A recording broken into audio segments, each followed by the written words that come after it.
Now, the president was not happy with the crowd size, according to numerous reports. Quote, the president was stunned, and he yelled at aides backstage while looking at the endless rows of empty blue seats. Jared and Ivanka are pissed at Brad Parscale over-promising on crowd size. We are pre-taping this show a little early, and we want to appear topical. So, breaking news, Brad Parscale is fired. Jared Kushner is now the Trump campaign's new Brad. Those are big Brads to Brad. Molly, your reaction to Brad Parscale's firing? Well, it's not too much of a surprise. You know, Trump loves to blame others for any kind of failure that affects him.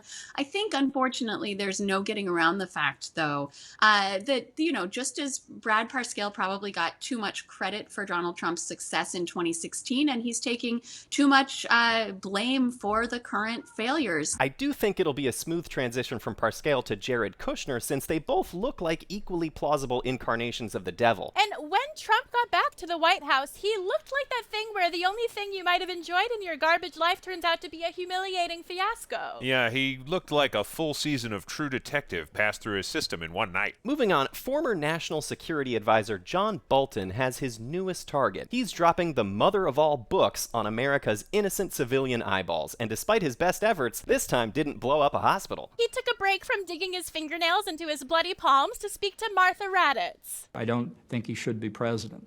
I don't think he's fit for office. I don't think he has the competence to carry out the job. This book has some explosive revelations. We here at Inside the Hill have been totally shocked to learn that the president is allegedly, quote, incompetent, unprepared and disinterested, unfamiliar with foreign policy, surrounded by yes men, very concerned with re-election. I mean, I am just... This is the first I've heard of that. That's shocking. Believe that. I even read in there that President Trump spends a lot of time not solving the nation's problems, but instead tweeting and watching Fox News. That's crazy to me. You know, That's a shocker. I read he and his wife are having marital issues. Apparently, he's been unfaithful to his wedding vows. His holy wedding vows of matrimony? Exactly. Did you know that he watches Fox News? I mean, Rich already said that, but it's worth reiterating. Is there any truth to these Bolton allegations? Well, it is a consistent portrait with a lot of the other tell-all books that have been coming out in a steady stream since the beginning of this presidency. Oh my God. I'm gonna vomit. Moving on, Molly, you wrote a new book called Pelosi about the Kente cloth model's past as a legislator. And now there is a perception that Speaker Pelosi is out of touch, and her TV appearance with a high-end refrigerator didn't help. But I have to say, she has always been very down to earth when the two of us go exotic tortoise stomping. Look, she's a very wealthy person. She has been basically all her life, but particularly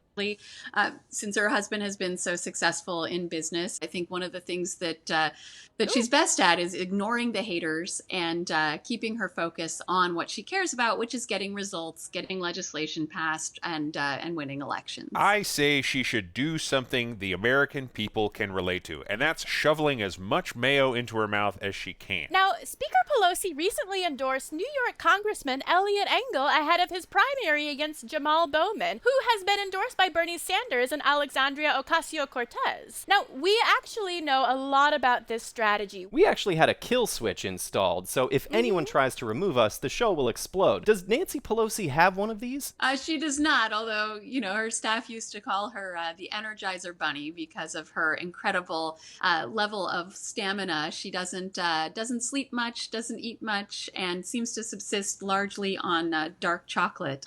Reminds me of someone else. The president is the Energizer Bunny. Energizer Bunny. He never sleeps. He barely sleeps. Never sleeps. We had the most beautiful piece of chocolate. Hershey chocolate. I like Hershey chocolate. Good to know our government is run by sleep-deprived candy addicts born before the microwave.